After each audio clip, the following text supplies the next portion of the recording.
Fala pessoal, o GM Evandro aqui. Hoje é dia de episódio novo da nossa série de speedrun aqui do canal, onde eu vou subir no rating de 800 até 2.200 e te mostrando como você pode subir o seu rating aí no chess.com também. Bora começar aqui esse nosso episódio de hoje, vou colocar aqui para jogar. E na primeira partida nós vamos jogar de brancas, vou começar jogando com T4, enfrentando aí uma defesa siciliana. Bom, que jogar contra a defesa siciliana?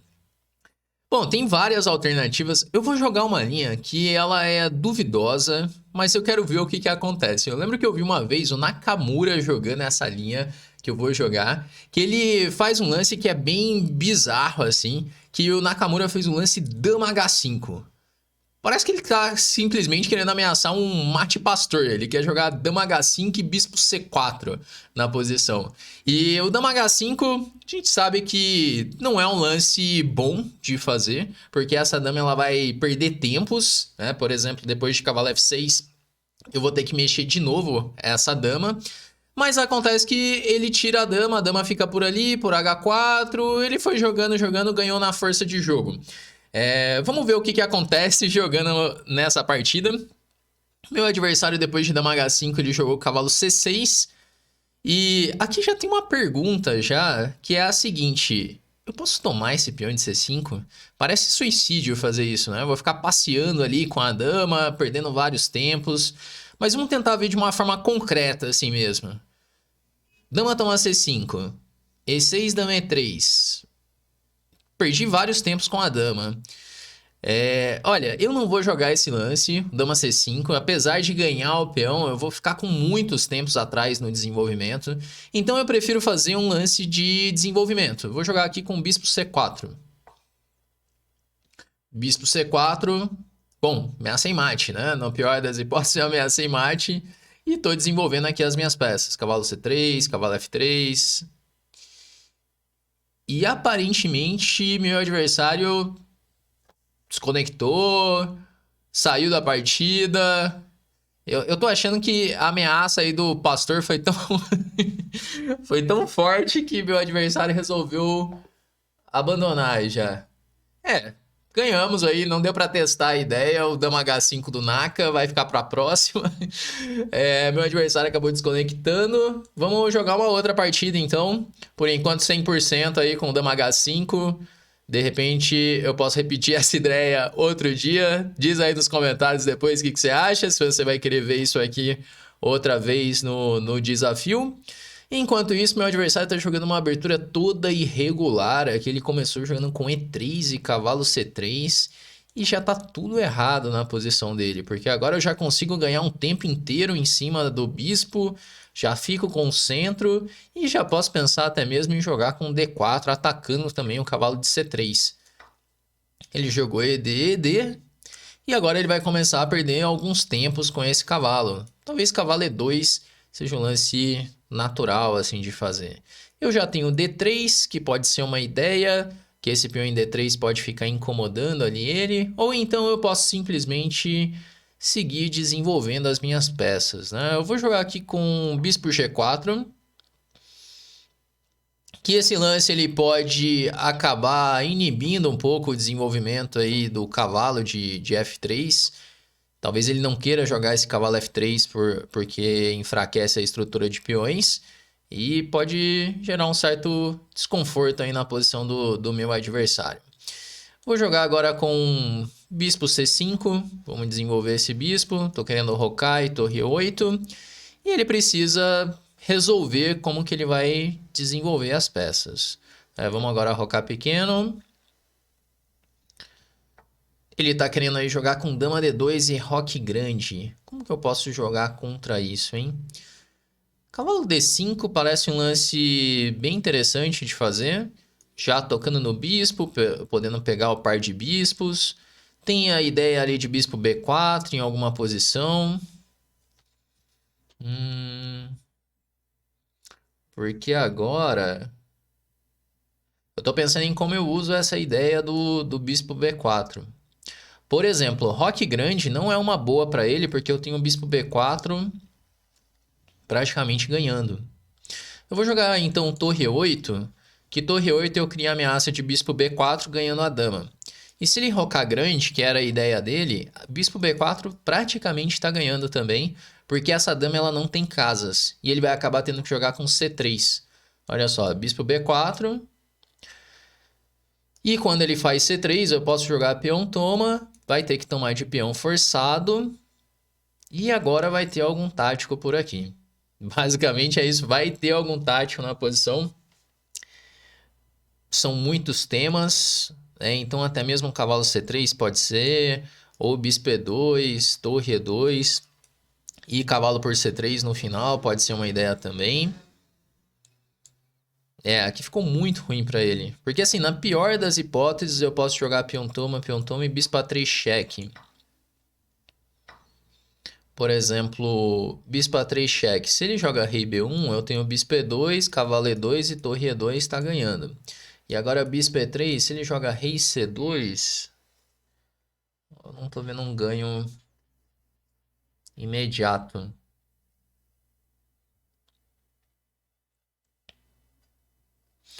Talvez eu troque tudo e cavalo por C3, dando um duplo no final e a posição ela tá ganha. Mas vamos só insistir, ver se não tem algo ainda melhor. Por exemplo, um dama F6, porque se tomar, dama 1 cheque. E aí quando o rei C2...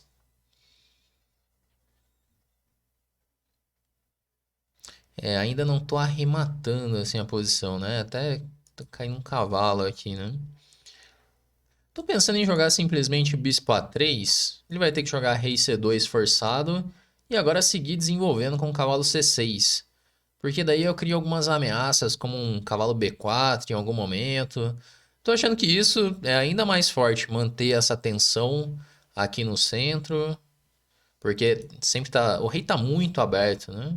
E no fim ele levou o golpe. Jogou rei B1, vai levar agora bispo por E2. Torre por E2. E quando dama por E2 tem o cavalo C3 cheque.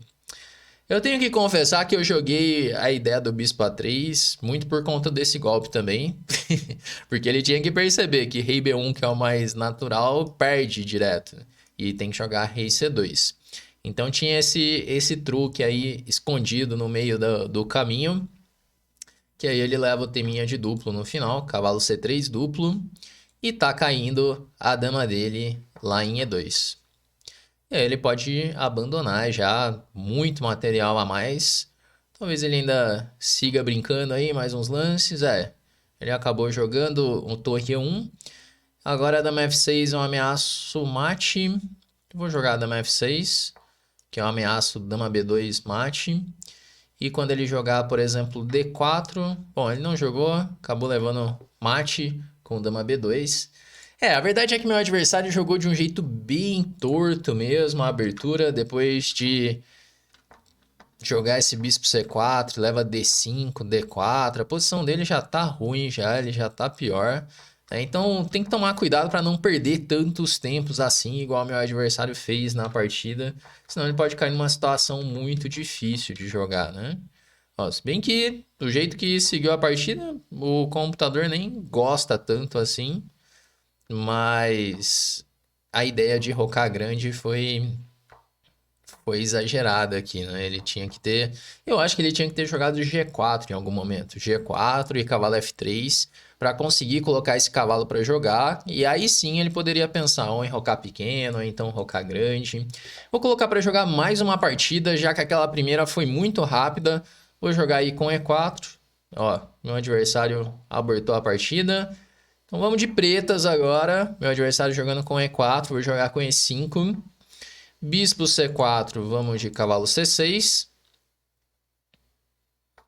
E aí ele tá jogando a abertura do bispo. Essa aqui é uma ideia muito legal de jogar, porque agora esse bispo C5 tem um dama G4. Inclusive eu fiz um vídeo pro canal explicando como jogar a abertura do bispo. Eu mostro essa variante, que ela é bem interessante. Então, já que eu não quero deixar ele jogar dessa forma, eu vou jogar o cavalo F6 e bispo B4, cravando aí o cavalo, que a minha ideia é poder jogar com D5, já abrindo o centro imediatamente. Bom, ele jogou aí com bispo D2 e cavalo F3. Ele está jogando um pouco passivo, para falar a verdade. Geralmente, as Brancas jogam para fazer F4. Vou jogar agora bispo H5, vamos manter essa cravada. E a grande questão é, e se eu tomar esse peão e sacrificar essa peça, como que ele vai resolver essa cravada do cavalo em F3? Eu vou jogar cavalo por G4 já, porque agora HG4, bispo G4, tá esse cavalo cravado e eu tô ameaçando o cavalo D4, dama F6 já. Parece muito difícil encontrar um lance para as brancas depois disso. Porque como que ele se livra dessa cravada? Esse é um sacrifício que acontece bastante na abertura italiana. Tem uma ideia muito legal ali de jogar um bispo G5. E agora joga esse cavalo D4. Ele pode tentar um torre E3. Mas daí dama F6. Coloco mais uma peça atacando esse cavalo cravado. Esse cavalo D5 tem cavalo por F3. Vou ter que pensar um pouquinho nessa posição depois do torre E3. Se eu jogo dama F6 direto. Ele jogou o torre E3.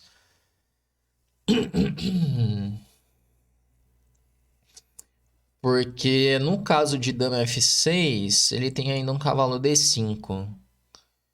E se eu jogo o cavalo por F3 cheque, ele joga a torre e toma. E aí no fim tá caindo o bispo lá em B4.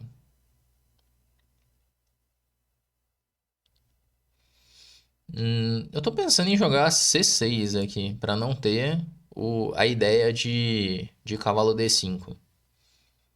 Vou jogar C6, sem pressa, como se nada estivesse acontecendo.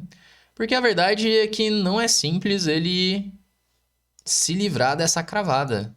Ele não pode tirar a dama nunca, que tá caindo um cavalo de F3.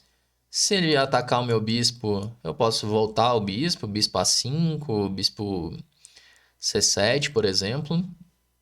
Ele pode tentar tirar o cavalo B1. Esse pode ser um lance.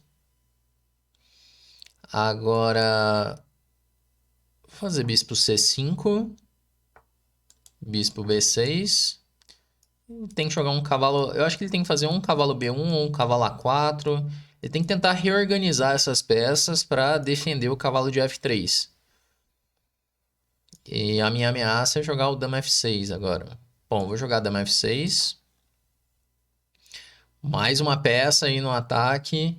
E agora eu começo a ter algumas ideias como passar a dama para G6, por exemplo. Ameaçando assim um descoberto. Ameaçando passar a dama para H5 também. Esse lance é bem desagradável para ele, esse dama G6. Vamos ver o que ele vai fazer agora. Sempre que o teu adversário jogar esse H3 e G4, considera o sacrifício, tá? Porque você já ganha 2 peões, então a diferença material ela não é tão grande assim. E ainda tem essas perspectivas de ataque por conta da peça cravada, o rei do adversário exposto. Então, assim, não é toda a posição que funciona, mas é um lance que tem que ser considerado sempre. O sacrifício ali em G4. Porque olha só essa posição do meu adversário. Ele não consegue mexer as peças, né? E a qualquer momento eu, no mínimo, recupero o material, né? A qualquer momento, se tudo der errado, eu posso tomar tudo em F3 e já tá equilibrado. Só que eu tenho ideias como dama G6, por exemplo. Eu tenho ideias de jogar rei H8 e F5 em algum momento. Até mesmo tirar o cavalo E6. Nossa, cavalo E6 parece duríssimo, né? Cavalo E6 para cavalo F4. Então, assim, tem vários lances à disposição, né? Então, dama G6, se cavalo H4, eu posso jogar um bispo F3 cheque, e H2, H5.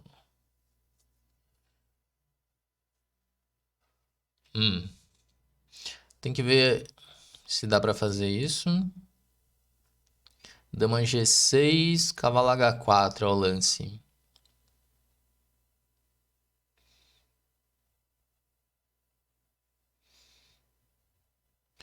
Tô em dúvida entre esses dois lances, dama G6 e cavalo E6. Qual deles pode ser o mais forte da posição?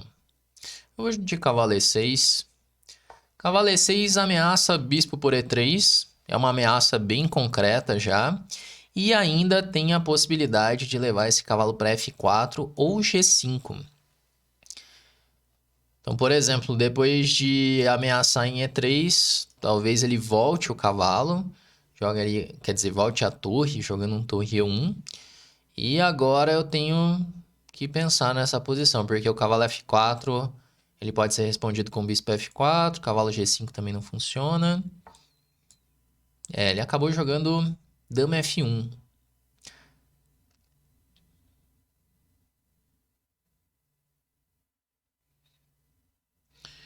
Que ele tá tentando se defender, né? Que esse bispo por E3, ele quer responder com F por E3.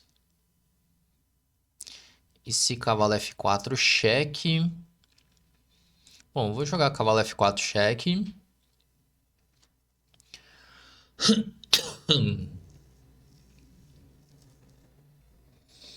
Que agora ele não tem tantas casas assim pra levar o rei. Rei G3. Caramba, aqui ele tá pedindo pra levar mate, hein? Preciso achar agora como dar mate na posição, mas... A cara tá boa. Bispo H3 é um candidato. Dama G6 é outro candidato. Bom, se bispo H3... Tô atacando a dama, tô ameaçando um dama G6 também. Agora ele tem que achar uma casa para essa dama. É engraçado que eu posso jogar de repente contra um dama G1, posso até jogar um bispo G2, com a ideia de dama G6, dama H5 e assim dar mate. Aqui vai ser dificílimo ele sobreviver, porque essa ameaça é muito chata. É muita peça chegando no ataque, o rei muito exposto também. Então assim, eu não vou nem tomar em E3. Acredito que eu nunca vou tomar essa torre em E3. Porque é muito mais interessante usar o bispo pro ataque até. Até mesmo fazendo um D5 um dia. Para esse bispo começar a jogar. Bom, agora dama G6 cheque, rei H2, bispo G2. E aqui, aparentemente, eu tô arrematando já a posição. Faço dama G6. Aí ele tem que voltar o rei. E agora eu faço esse lance aqui. Bispo G2. Atacando a dama e ameaçando dama H5. Que aí eu ameacei dama H5 cheque, tem uns teminhas de mate já. O único lance que ele pode tentar agora é um cavalo H4, mas eu teria dama H5. Bom, e agora cheque. E daí levou mate. Rei G3, dama H3 mate. E aí já era. Bom, vamos dar uma olhadinha nessa partida. Teve alguns temas interessantes aqui nela, principalmente o tema do sacrifício em G4, combinado com a ideia da cravada, né? Então, aqui deu quanto de precisão? Deixa eu ver aqui. A galera sempre gosta de ver ali. Então, foi 70% para o meu adversário, 93,7% para mim. Até aqui tudo normal, abertura. G4 realmente interroga, né? Leva o sacrifício, o cavalo por G4. Esse é o tema principal da partida. E aí fica essa cravada para sempre, incomodando o meu adversário. Ele jogou aí com torre E1, que interroga duas também. Tinha que fazer bispo E3 para não permitir cavalo D4. E aí veio o cavalo D4, C6. Olha, C6 é o lance, é o mais forte mesmo. C6 na calma aqui, sem pressa. Bispo B6. Aí dama F6. Torre C1. H5 ele dá como primeiro lance. Cavalo E6 é o segundo. Aí jogou dama F1. Cavalo F4 cheque. Rei. Bispo H3. Pô, essa foi boa. Quase todos da máquina aqui. Quase. Se não era o primeiro, era o segundo. E aqui... Bispo G2 é o terceiro ali, que tá completamente ganho também. Já tá vindo dama H5 no próximo. Bom, então fica ligado aí nesse tipo de tema. Pode acontecer nas suas partidas. Hoje um episódio com 3 partidas. Tudo bem que a primeira foi muito rápida por ali. E chegamos a 1364 de rating. E vamos chegando ao final desse episódio de hoje. Se você gostou, deixa aquele like aqui no vídeo, deixa nos comentários o que você achou. E a gente se vê no nosso próximo episódio da série.